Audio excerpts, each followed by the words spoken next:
चलिए तो हेडिंग डालिए आप, important points for escape velocity. उसमें फर्स्ट पॉइंट क्या है? It does not depend on mass of particle and angle of projection. Second point लिखिए, it depends on mass of planet. जिस planet से उसको फेंक रहे हैं किसी पार्टिकल को, उसके मास पे डिपेंड करता है, comma radius of planet and location from which particle is projected, and location from which particle is projected. Location from which particle is projected. Location from which particle is projected. और third point लिखिए, for the surface of moon. तेज लिखना है, फटाफट लिखना है आज, एकदम जितनी तेज लिख सकते हो, जितनी स्पीड से काम कर सकते हो उतनी स्पीड से काम करना है। लिखिए, for the surface of moon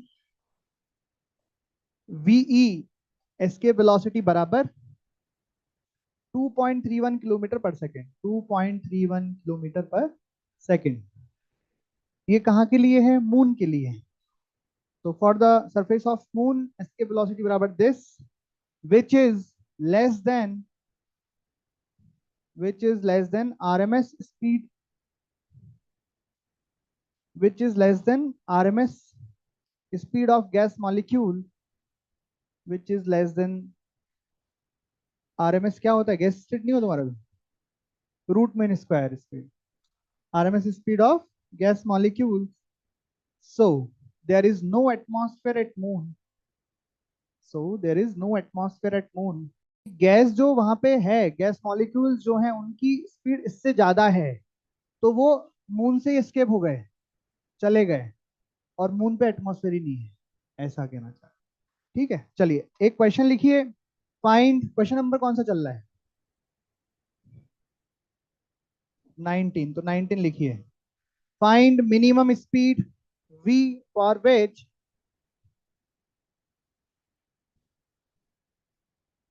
find minimum speed for which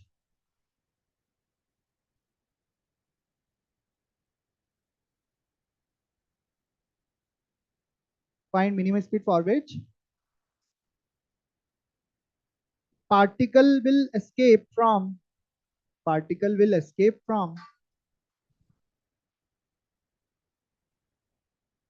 particle will escape from gravitational field of earth, gravitational field of earth। तो क्या आप यहाँ पे अपना फॉर्मूला यूज कर लोगे क्या?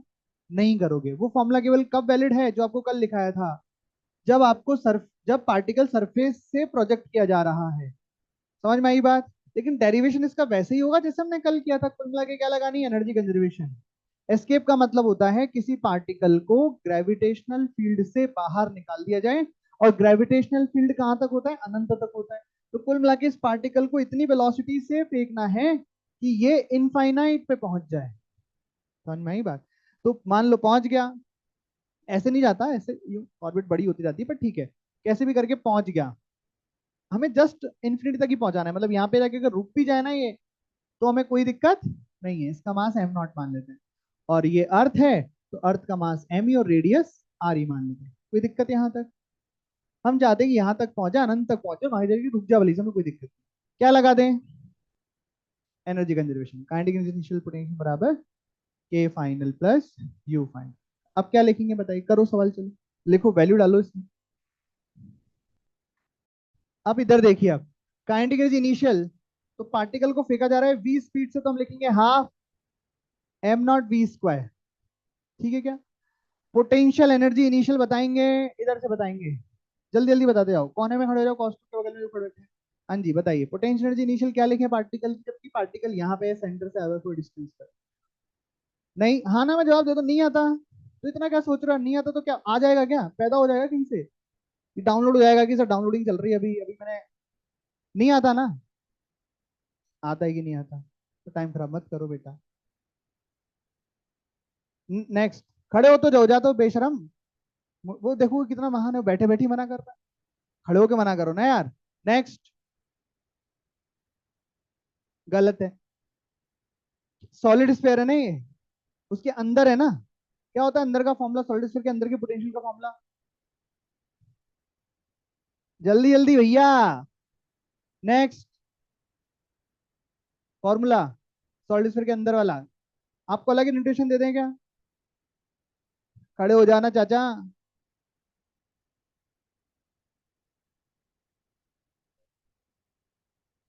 ये देखो बोलने पर भी समझ नहीं आया इसको। अबे सॉलिड स्फीयर के अंदर का फॉर्मूला अलग होता है। अबे ये होता ही नहीं है, तेरे को याद ही नहीं आ रहा है फॉर्मूला क्या होता है तेरे को? ऐसा भी नहीं हो रहा रियलाइजेशन, ओ हाँ, वो वाला भी मोमेंट नहीं आ रहा तेरे साथ तो।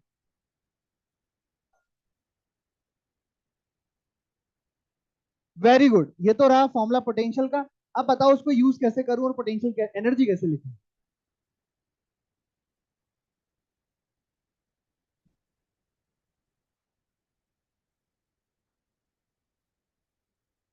एक सेकंड, क्या? एक्स क्या होता है? सेंटर से किसकी डिस्टेंस? अबे तो आर बाई फोर ही तो है वो। सेंटर से ये तो r minus r by four क्यों लिखेंगे? हाँ तो बताओ क्या लिख दूं अब मैं? हाँ बोलो। Minus g m mass of earth. हाँ, ब्रैकेट थ्री। हाँ हाँ हाँ, वेरी गुड। अपॉन में टू। सही। खत्म। अबे तो पोटेंशियल है, मैं पोटेंशियल एनर्जी मांग रहा हूँ। ये तो पोटेंशियल का फॉर्मूला होता है ना, कि पोटेंशियल एनर्जी का होता है। एनर्जी बताओ ना। मैं तो एनर्जी चाह रहा हूँ। M net m nought into potential is potential energy. M बोलो, सब बोले। एम नॉट इंटू पोटेंशियल बराबर पोटेंशियल एनर्जी। ये कितनी बार लिख लिया होगा अब तक ऐसे? 5-7 बार तो लिख लिया होगा। 3-4 बार तो लिख लिया होगा यार। नहीं लिखा? पोटेंशियल के खत्म होते ही, पोटेंशियल जहां खत्म हुआ ना, जहां मैंने लिखा था कि ग्रेविटेशनल पोटेंशियल के वेरियस सोर्स की वजह से पोटेंशियल, उसका जो अगला सवाल था वो यही था कि सॉलिड स्फीयर के अंदर अगर कोई मास है तो पोटेंशियल एनर्जी क्या होगी, सरफेस पे है तो पोटेंशियल एनर्जी क्या होगी, बाहर है तो पोटेंशियल। पहले ही ये सवाल करा थे, पहले ही, जब gravitational potential due to various sources के बाद अगला सवाल ही यही है जिसमें पोटेंशियल एनर्जी निकालना सिखाई है। उसके बाद कुछ और कर रहे हैं तो रिवीजन कोई मतलब नहीं, एग्जाम चल रहे हैं स्कूल के। वेरी गुड, वही दो फिर। आ जाओ। काइनेटिक एनर्जी फाइनल जीरो, क्योंकि हमें जस्ट पहुंचाना है अनंत तक, प्लस पोटेंशियल एनर्जी फाइनल भी कितना हो जाएगा? जीरो। और इसको सॉल्व करेंगे तो क्या आ जाएगा? भी आ जाएगा। लिखो लिखो।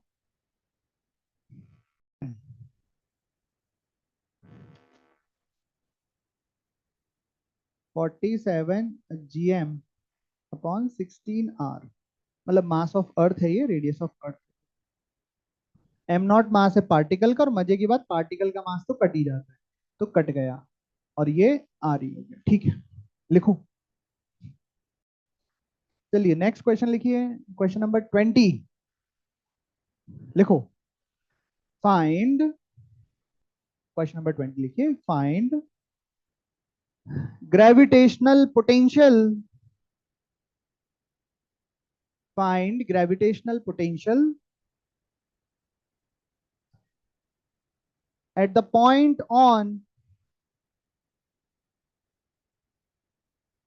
point on the line joining where gravitational field is zero, where net gravitational field लिखो, where gravitational field is zero। और ये आपको डायग्राम दिया गया है, ये बस, और डी दिए, बीच की डिस्टेंस है डी।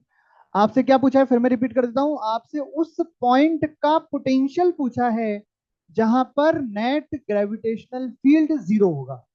क्या बात समझ में आ गई क्या? खड़े हुए में से जो लोग इसका आंसर बताएगा वो बैठेगा। चलो अब तो रहने दो। इधर देखो अब सब।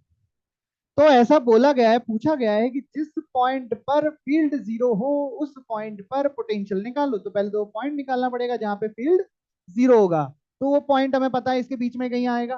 मान लीजिए यहां आएगा। यहां से डिस्टेंस एक्स होगी और यहां से डिस्टेंस डी माइनस एक्स होगी। ये मास इस पॉइंट पर ग्रेविटेशनल फील्ड अपनी तरफ, ग्रेविटेशनल फील्ड हमेशा टुवर्ड्स द मास होता है, और इस मास का ग्रेविटेशनल फील्ड किधर आएगा, इसकी तरफ आएगा। ये बात आपको तब भी समझाई थी कि ये पॉइंट कौन सा पॉइंट कहलाता है, इसी को कहते हैं न्यूट्रल पॉइंट। कई लोग बोल रहे थे कि न्यूट्रल पॉइंट क्या होता है। न्यूट्रल पॉइंट का मतलब वही पॉइंट जहां पर आपका नेट ग्रेविटेशनल फोर्स जीरो हो, और या कह दो फील्ड जीरो हो, क्योंकि जहां पे नेट फील्ड जीरो होगा वहां पे फोर्स भी जीरो होगा, क्योंकि फोर्स बराबर क्या होता है, एम नॉट इंटू ई जी। तो जहां ई जी जीरो होगा वहां एफ तो जीरो होगा ही होगा ना, तो उसी को कहते हैं न्यूट्रल पॉइंट। ठीक है, अच्छा जी, हमें क्या करना है, basically mod of E one बराबर मैग्नीट्यूड ऑफ ई टू। बस ये आंसर है आपका, मतलब आंसर नहीं है आपका, ये पॉइंट निकल जाएगा आपका जहां पर आपको पोटेंशियल निकालना है। वो कैसे करेंगे बताएंगे।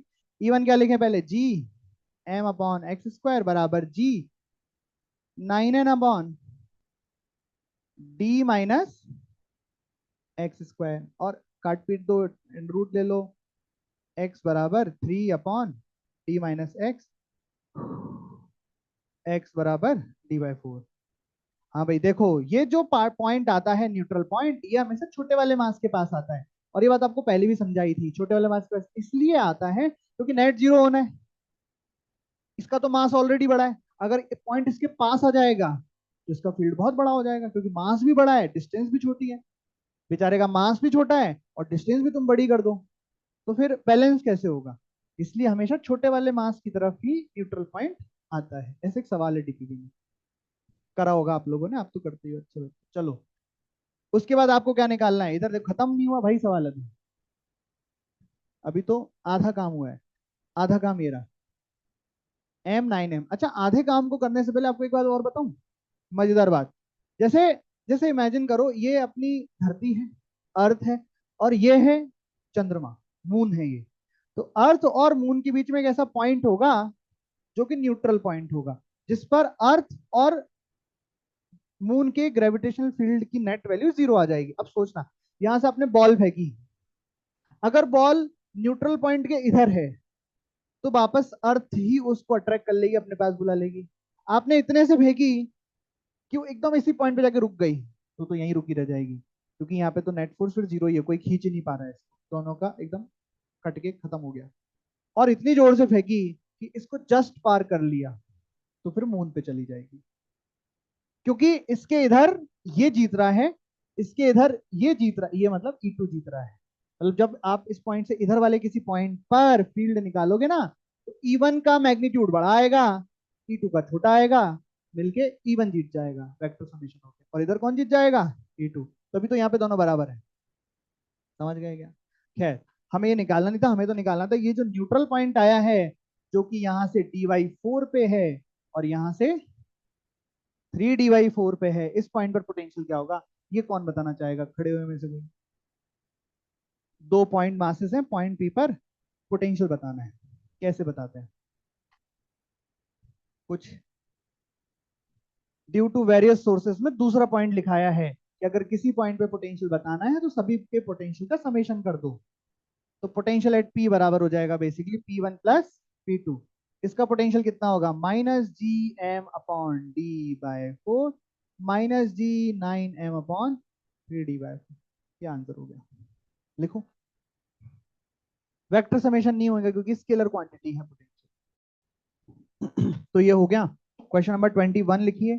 अच्छा, इसको मैं लिखाने की जगह क्वेश्चन आपको डायग्राम में बता देता हूँ। एक लाइन लिख लेंगे क्वेश्चन की, जो मेन लाइन है, बाकी जो दे रखा है इसमें ऐसा बोला है कि एक बड़ा सॉलिड स्फीयर है जिसका मास 16m है और रेडियस 2 है, मान लो एक बड़ा प्लेनेट है, और यहां से थोड़ी दूर पर एक छोटा प्लेनेट है जिसका मास m है और रेडियस a है। ऐसे करके दो प्लेनेट है, एक बड़ा रेड छोटे, और दोनों के सेंटर के बीच में डिस्टेंस 10a है। दोनों के बीच में सेंटर में डिस्टेंस 10a है। अब एक पार्टिकल को बड़े स्फीयर की सरफेस से प्रोजेक्ट किया गया, मान लो v0 स्पीड से प्रोजेक्ट किया गया, मास इसका m0 है। क्वेश्चन ये है कि, क्वेश्चन लिखो,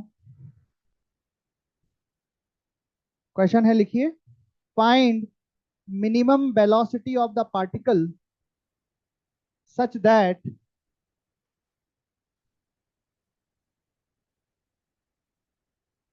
find minimum velocity of the particle such that the particle reaches the surface of smaller sphere. Particle reaches the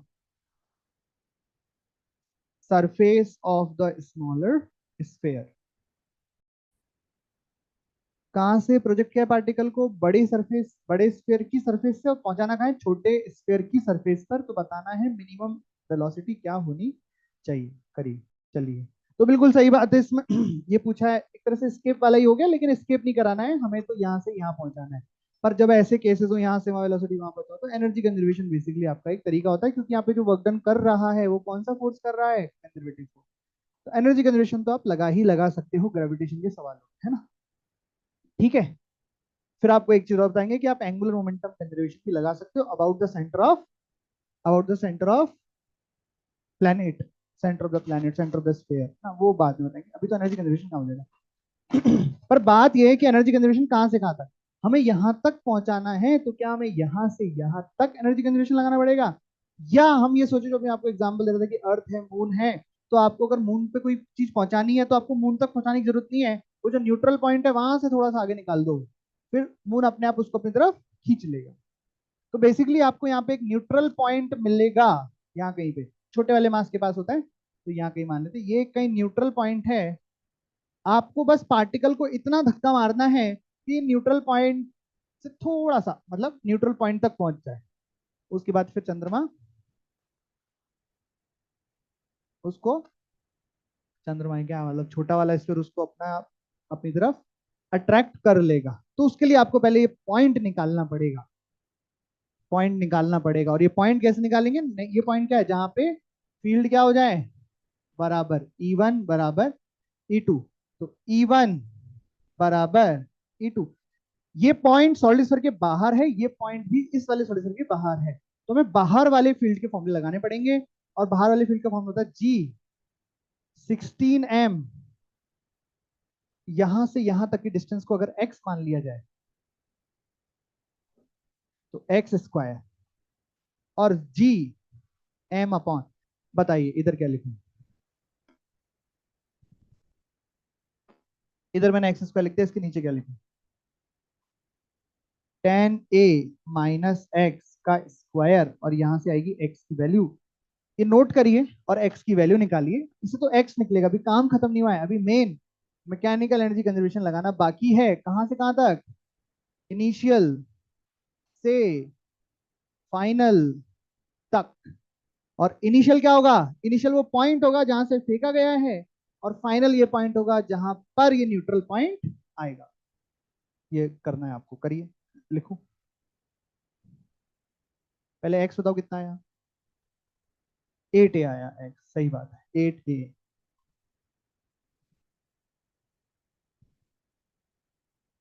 अब कोई खड़े हुए में से एनर्जी कंजर्वेशन अगर लिख दी सही इक्वेशन तो बैठ जाएगा। हाँ भाई, इधर देख लें सभी, एक्स बराबर 8a आ गया, समझ में आ गई बात? अब आपको इनिशियल से फाइनल तक एनर्जी कंजर्वेशन लगानी है। काइनेटिक एनर्जी इनिशियल में लिख के half mass m nought v nought square. अब पोटेंशियल एनर्जी ध्यान से देखना, पार्टिकल यहां है, इस पॉइंट पर potential into m nought, potential energy रहेगी। मास तो क्या एम नॉट, और इस पॉइंट पर पोटेंशियल इस बड़े गोले की वजह से भी आएगी और छोटे गोले की वजह से भी आएगी। तो दोनों का लिखना पड़ेगा, ऐड करना पड़ेगा, जैसा कि अभी अभी बताया आपको पिछले सवाल में। इसकी वजह से, इसके दोनों की वजह से लिख के टोटल पोटेंशियल लिखना है पी पर। तो आइए, इसके लिए तो सरफेस हो गया, तो माइनस एम नॉट से मल्टीप्लाई भी तो होगा, M nought into -G16m upon 2a -G m upon, इसके सेंटर से यहां की डिस्टेंस हो जाएगी 8a। तो 8a, क्योंकि सेंटर से लगती है डिस्टेंस, बराबर kinetic energy final zero, zero से थोड़ी सी ज्यादा, मतलब बी नॉट जो आएगा ना, वो कब के लिए है? जब यहाँ पे वेलोसिटी जीरो हो जाए। तो ओरिजिनल आंसर क्या आएगा? वी नॉट से थोड़ा सा ज्यादा। कितना ज्यादा? इतना सा। ठीक है, यू फाइनल बताइए। जब पार्टिकल यहां पे पहुंच जाए तो इस पॉइंट पर पोटेंशियल इंटू एम नॉट, इस पॉइंट पर इसकी वजह से पोटेंशियल कितना आएगा? बड़े की वजह से तो m nought into minus g 16m upon 8a, क्योंकि उसके सेंटर से 8a की डिस्टेंस है, तो यहां से कितनी डिस्टेंस हो गई 2a की, minus g m upon 2a। और इसको सॉल्व करेंगे तो वी नॉट आएगा। वी नॉट में मजे की बात, एम नॉट कट जाएगा, am not am not am not. जो पार्टिकल फेंका है उसकी वेलोसिटी कितनी होगी, इस पे उसके मास का कोई लेन देना नहीं होता है। और ये आंसर जो भी आए, किसी का कुछ, अमूमन आंसर मेरे को मतलब जो मैं, ये शायद ये है, पर इसको एक बार चेक कर लेना। चलिए इसको जल्दी से नोट कीजिए, घर पे जाके चेक करेंगे अपन आंसर। अभी हम आगे बढ़ते हैं, और आगे क्या है, सैटेलाइट मोशन। हेडिंग डालिए, मोशन ऑफ सैटेलाइट। इसमें किसी को कोई डाउट है तो पूछ लो, बढ़िया सवाल, अच्छा सवाल था। कुछ ये फॉर्मूले लिखने में दिक्कत आ रही हो तो ध्यान रखना, फॉर्मूलों में हमेशा डिस्टेंस सेंटर से मेजर होती है। फॉर्मूले में जहां पे भी एक्स लिखा हुआ है, मैंने हर जगह एक्स को लिखा है distance from C to P. C का मतलब सेंटर होता है, पी का मतलब वो पॉइंट होता है जहां पर आपको पोटेंशियल या फील्ड लिखना है। क्या ये क्लियर है क्या? नहीं है? है? अरे हाँ। जब भी आपने कहीं एनिमेशन या कुछ भी देखा होगा, अच्छा सैटेलाइट क्या होता है पहले ये बताओ।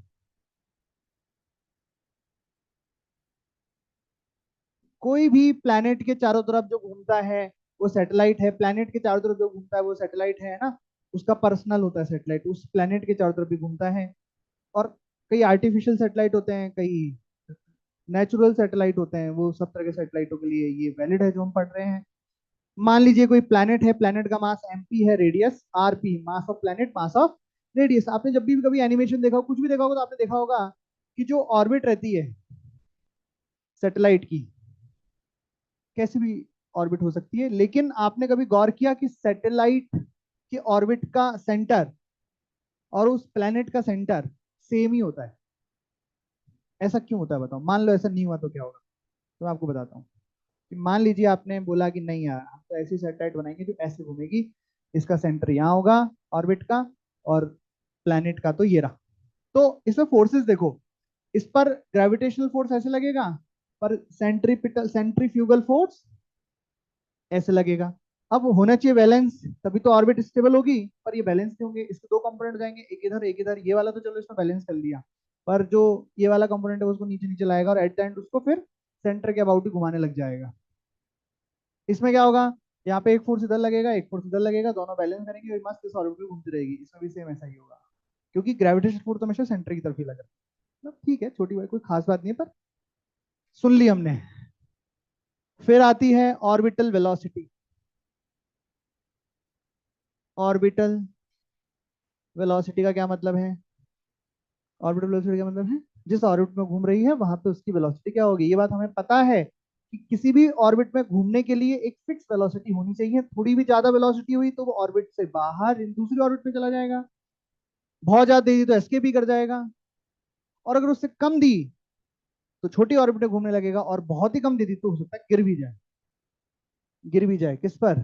प्लैनेट में। ठीक है, ऑर्बिटल वेलोसिटी। तो एक नया डायग्राम बना रहे हैं, एक प्लैनेट और ये ऑर्बिट जिसपे मास, तो ये M P, R P, M S मतलब mass of satellite, small r, small r का मतलब है रेडियस ऑफ ऑर्बिट।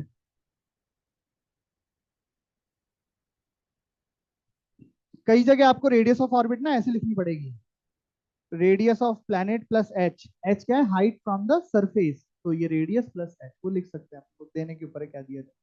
अब हम वेलोसिटी निकालते हैं। वेलोसिटी वी ओ ले लेते हैं, ऑर्बिटल वेलोसिटी। तो कैसे निकालेंगे वेलोसिटी, क्या ख्याल आ रहा है मन में? बताइए बताइए। इसकी वेलोसिटी निकालनी है, कैसे निकालें? हाँ हाँ, तो बोलो ना, जोर से बोलो ना। हाँ, ग्रेविटेशनल फोर्स को m v square upon r के बराबर करेंगे। ग्रेविटेशनल फोर्स इसके बीच में कितना लगेगा? G M P M S R square, mass हो जाएगा M S, V O square upon R. तो वीओ बराबर आया under root G M P upon R. मजे की बात, ऑर्बिटल वेलोसिटी में भी मास ऑफ द सैटेलाइट से कोई लेना देना नहीं है। किसी को भी घुमाओ उस ऑर्बिट में, उसकी वेलोसिटी यही होनी चाहिए। किस किस पे डिपेंड कर रहा है? एक तो ऑर्बिट की रेडियस पर और मास के, प्लेनेट के मास पर। ठीक है, ये वी आ गया। Time period of the motion अगर हमें निकालना है तो हम क्या लिखेंगे? 2 पाई r अपॉन vo। अच्छा, इसको थोड़ा वैसे करके लिख लो। नहीं, चलो, 2 पाई r अपॉन vo कितना बन गया? 2 पाई अपॉन vo लिखना है ना? अरे ये तो कितना बन गया? Under root of r³ upon gmp। देखना एक बार, यही बन रहा है क्या? यही बन रहा है? और नहीं बन रहा?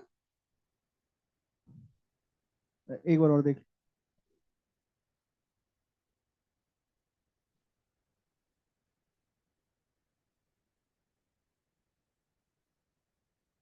सही है।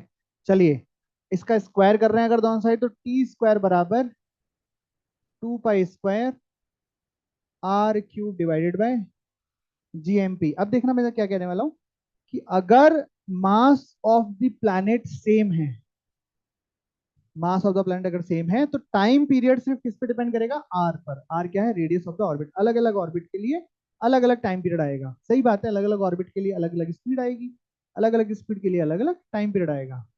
तो अगर GM mass of planet fix करते हैं, तो जी और 2 पाई तो कांस्टेंट ही है।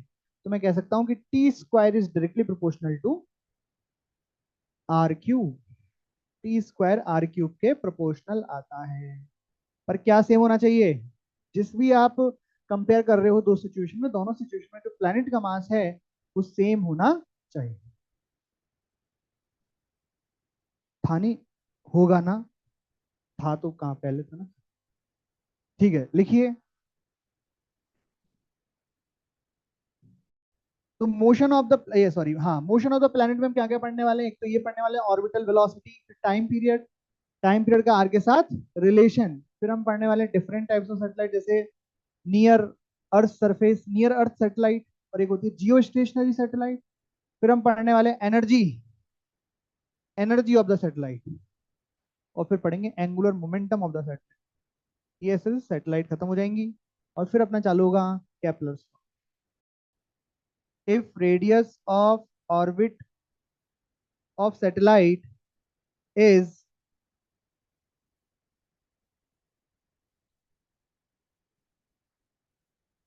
if radius of orbit of satellite is 4r, 4 capital R, 4 into capital R, 4r, and its time period is capital T, its time period is capital T, then find time period of satellite.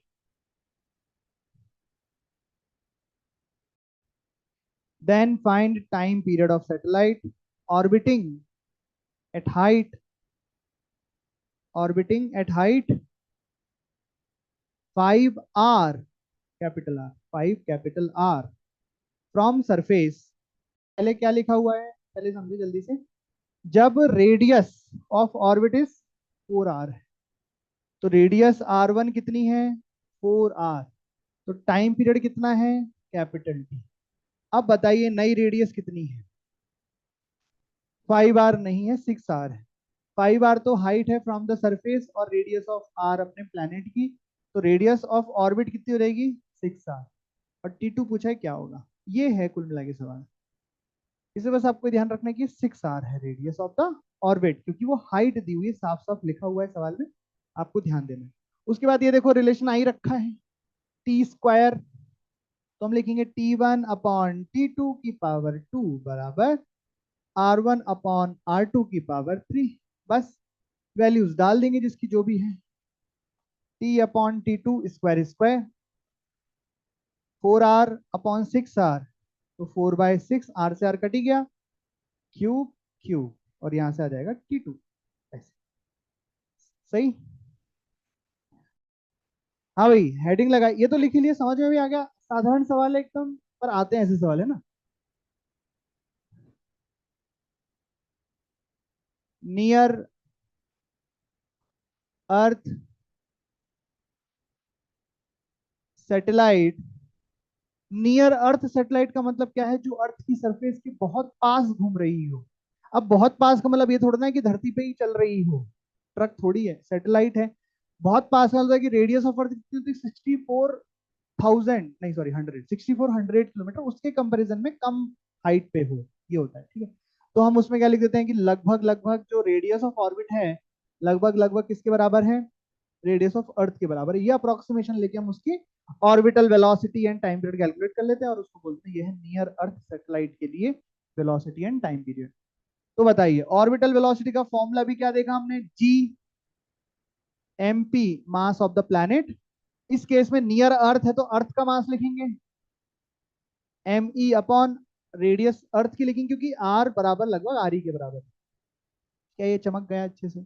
अब इसकी value निकालते हैं, तो हम जानते हैं कि इसमें तो ऊपर नीचे हम आर ई का मल्टीप्लाई करते हैं और स्मॉल जी के टर्म में इसको कन्वर्ट करते हैं।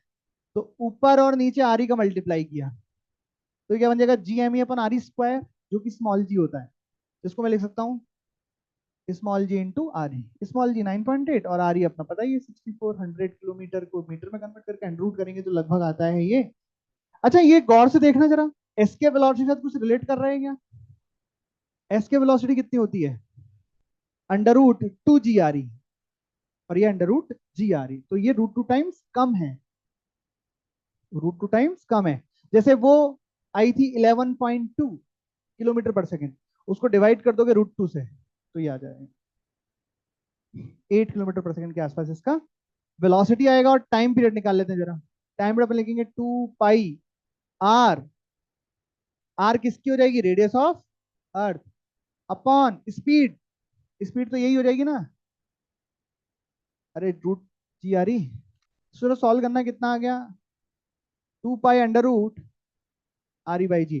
क्या ऐसा रिजल्ट टाइम पीरियड का पहले कहीं देखा है?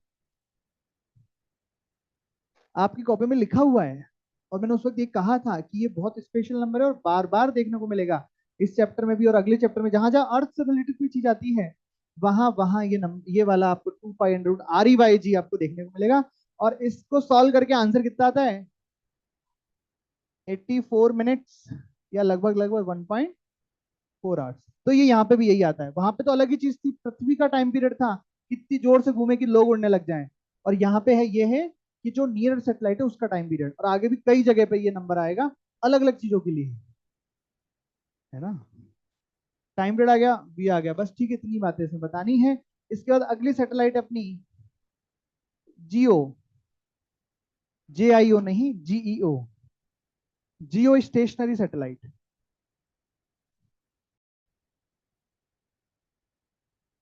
चलिए, हेडिंग डालिए जियो स्टेशनरी। जियो मतलब तो, हाँ, अर्थ वर्ड से रिलेटेड चीज होगी, जियो, जियोग्राफी, जियो, ठीक है। और स्टेशनरी मतलब रुका हुआ है।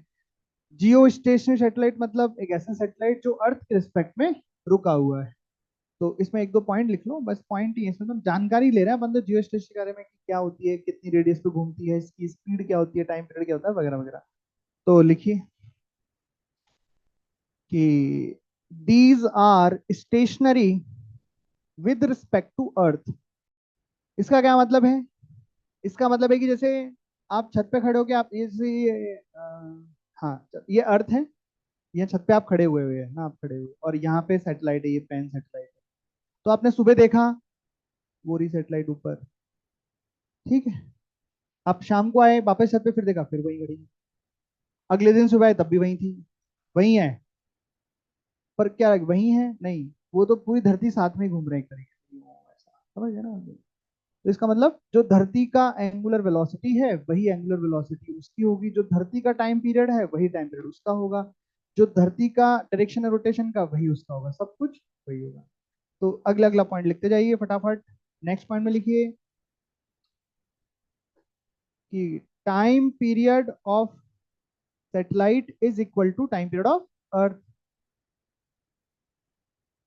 फटाफट, time period of satellite is equal to time period of earth. अच्छा, ये कौन बताएगा, एक वैसी आपने जनरल साइंस कभी बच्चों ने पढ़ी होगी, अर्थ का जो रोटेशन होता है वो किधर से किधर होता है, डायरेक्शन क्या होती है अर्थ के रोटेशन की? सबसे पहली बात तो ऐसे सोचो कि अर्थ ऐसे घूमती है, मतलब ये नॉर्थ और साउथ पोल अगर मान ले अपन जियोग्राफी, तो ये इसके अबाउट घूमती है। तो कभी भी नॉर्थ से साउथ या साउथ से नॉर्थ तो घूम ही नहीं सकती है। अर्थ या तो ऐसे घूमेगी या ऐसे घूमेगी। दूसरी बात आप ये सोचेंगे कि डेली सूरज किधर से उगता है, पूरब से, और पश्चिम में, वेस्ट में जाके। और हमको पता है कि सूरज तो चलता भी नहीं है। अरे बताओ, मैं आगे चल रहा हूँ, मुझे तुम पीछे जाते हुए दिख रहे हो, तुम चल रहे हो क्या? अगर मेरे को तुम पीछे जाते हुए दिख रहे हो तो इसका मतलब मैं आगे चल रहा हूँ। अब समझ में आ रहा है तुम्हें? इसका मतलब अर्थ का रोटेशन क्या होगा, वेस्ट टू ईस्ट होगा, इसलिए उसको सूरज क्या दिखता है, ईस्ट टू वेस्ट। ठीक है, तो नेक्स्ट पॉइंट लिख लीजिए।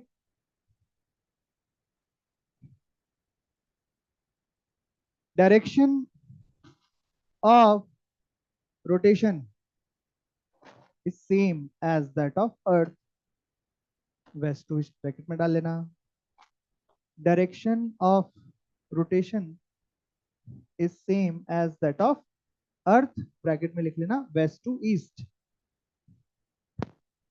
और नेक्स्ट पॉइंट लिखेंगे फोर्थ, हाइट। इसकी हाइट कितनी होती है ना, कितनी हाइट पे इसको अपन रखते हैं सैटेलाइट को। तो height from surface of earth is equal to, height from surface of earth is equal to, height from surface of earth is equal to 36,000 kilometre.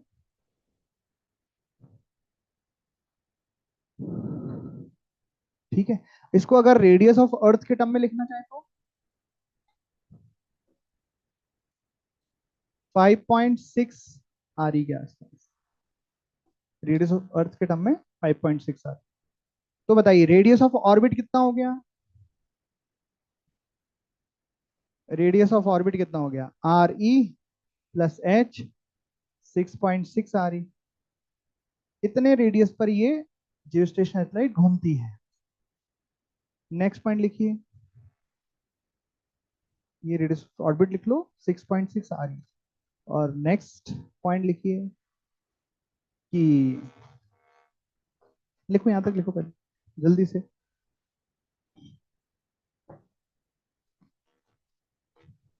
लिखा? देखो, their orbit also known as parking orbit, their orbit is known as parking orbit. क्यों बोलते हैं parking? क्योंकि वहीं खड़ी रहती है, जियोस्टेशन सैटेलाइट वहीं खड़ी रहती है, वहीं पार्कड रहती है।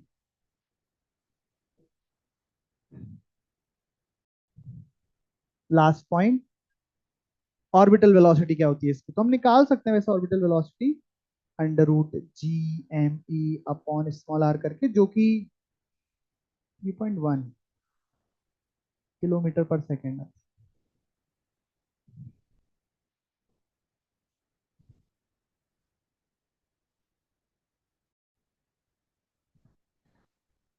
एनर्जी ऑफ सैटेलाइट, अभी तो बच रहा है सैटेलाइट में energy of satellite, angular momentum of satellite.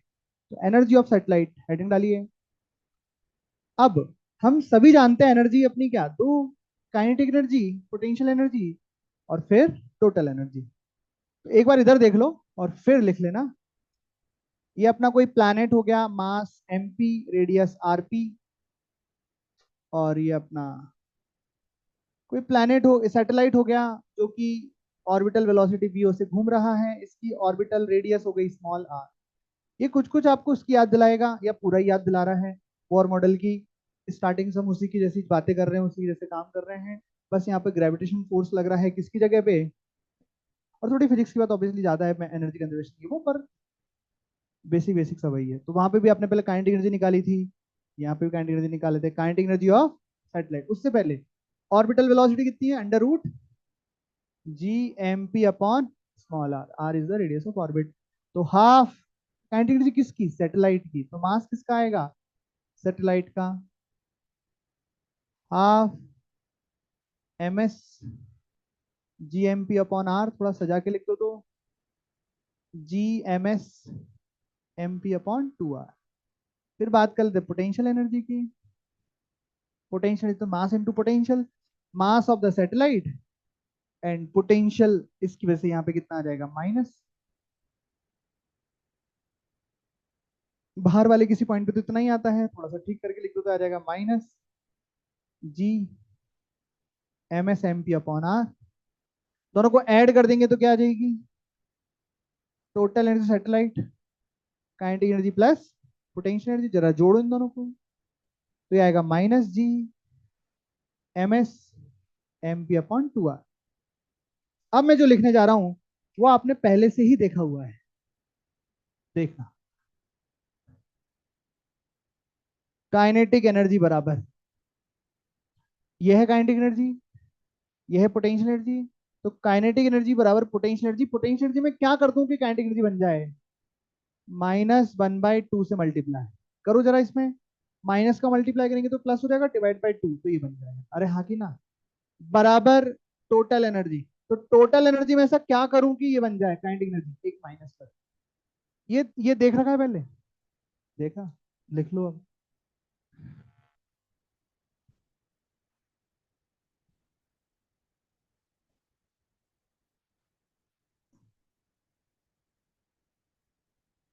इसके बाद एक और बात लिखनी है, फिर खत्म होगा ये, तो नोट करो। आज का होमवर्क आप कर सकते हैं, O1 कर सकते हैं। O1 कहाँ तक, 6 तक दे दी ना,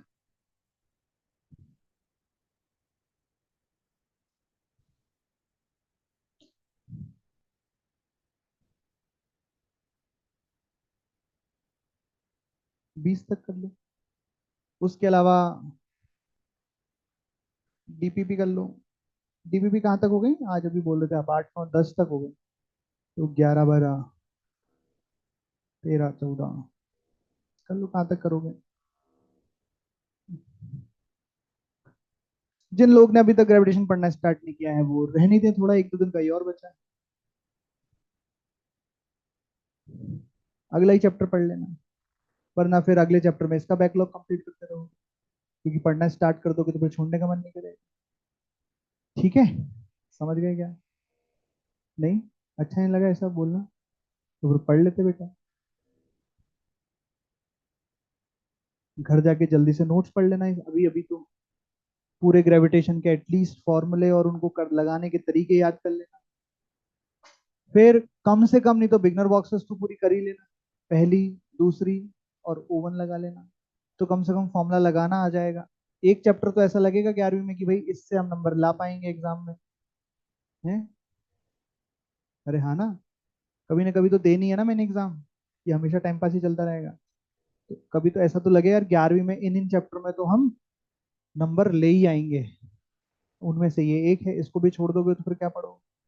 तुम्हें समझ में आ रही बात, अगर तुम ऐसे चैप्टर को भी छोड़ दोगे जो मेन एग्जाम में सही होंगे, तो फिर क्या ही बचेगा, कुछ नहीं बचेगा सच में।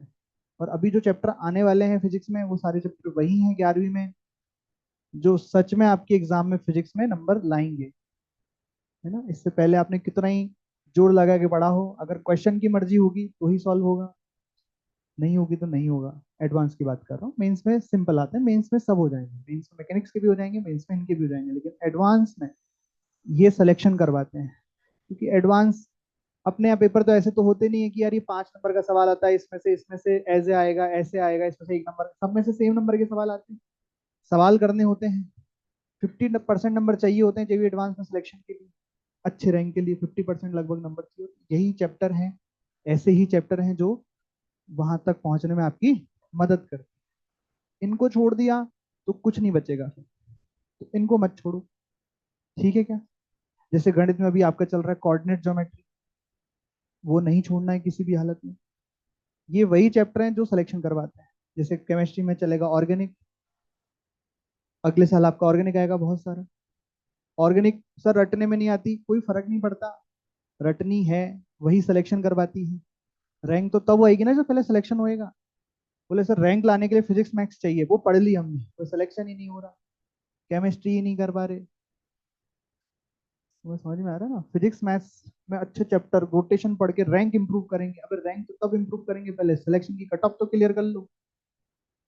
समझ में आ रहा है मैं क्या कह रहा हूँ, तो पहले ऐसे चैप्टर तैयार करो जो ये फिक्स करेंगे कि यार आप अब आईआईटी में जाओगे, कौन सी में जाओगे, उसके लिए आप मेहनत करो, रोटेशन अच्छा करो और ये सब अच्छे करो। समझ गए? अरे नहीं समझे? तो ऐसे चैप्टरों को मत छोड़ो, ये तो छूट गया अब। एक डेढ़ दिन का और बचा है, कल आपका ऑफ भी है, तो लगा लो जान पूरी। कोशिश करूंगे तो कल कल में हो जाएगा, इतना बड़ा है नहीं ये चैप्टर, है ना? नहीं तो फिर क्या, देख लो फिर आप। ये तो चलो फिर भी ग्रेविटेशन अगले साल भी आ जाएगा, इलेक्ट्रोस्टैटिक में भी उसके बाद फिर पढ़ाएंगे ग्रेविटेशन। लेकिन अब जो चैप्टर आएंगे फिजिक्स में, अगला और उसके अगला और उसके अगला, वो आपको फिर एक ही बार मौका मिलेगा पढ़ने का यहाँ इस साल, फिर दोबारा कभी कोई नहीं पढ़ाएगा उनको। ठीक है ना? तो पढ़ लो। इस ये चैप्टर तो एग्जाम एग्जाम में ही निकाल दिया आपने पूरा। एग्जाम चल रही फलाना और ढिमकाना, और हो रहा है जो हो रहा है, अब ठीक है, हो गया जो हो गया। सीख लो, अभी भी खैर ऐसा कुछ है नहीं इस चैप्टर में, आप 2 दिन भी ढंग से पढ़ोगे तो सीख जाओगे। लेकिन इसके बाद जो फिजिक्स आने वाली है, बस खत्म हो रही है, उनको मत छोड़ना। वे समझ गए ना? एग्जाम भी खत्म हो जाएंगे ना, फिर तो फ्री हो जाओगे तुम। उसके बाद तो सीधे, अब तो एनुअल है कि उसके बीच में भी कुछ आएगा, एनुअल तक तो फ्री कर देंगे हम आपको। तब तो आप खूब एकदम फुल में से फुल नंबर ले आना, टॉपर बन जाना स्कूल। पर हाफ ईयरली के बाद एनुअल तक कुछ पंगा तो नहीं है बीच में? कौन सा? दिसंबर में फ्री कर देंगे, नवंबर नवंबर चाहिए हमको। सितंबर तो गया ही सा, अक्टूबर पूरा, अक्टूबर में दीपावली आ जाएंगे वैसे भी, और नवंबर पूरा, तब तक कोई पंगा नहीं है। ठीक है, बढ़िया बढ़िया।